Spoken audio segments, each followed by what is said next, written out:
I made pizza from scratch and you can imagine the joy on my face. It all started with one thought: I want pizza. As someone who likes DIYs, I actually enjoy the process of making things myself.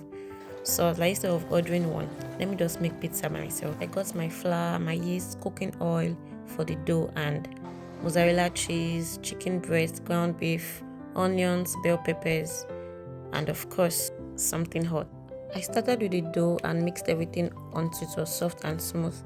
Then I left the dough to double in size. Then I prepped my veggies, and when the dough was ready, I stretched it out on my baking pan and baked for about 10 minutes under at 170 degrees Celsius. It's time to add my toppings. So I added this sauce from Ashan. Oh my god, it's really give the pizza a very unique taste. I added my cheese, chicken, veggies, all sorts. You can add anything you want to your pizza. Get back to the oven to bake. I started wondering, why don't I make pizza very often at home? Because look at this. I honestly loved how it came out. It came out so good, and the taste, oh my god. Why don't I make this often? So tell me, would you make your own pizza from scratch, Small Tribe, or you rather buy from the store? Bye, see you next time.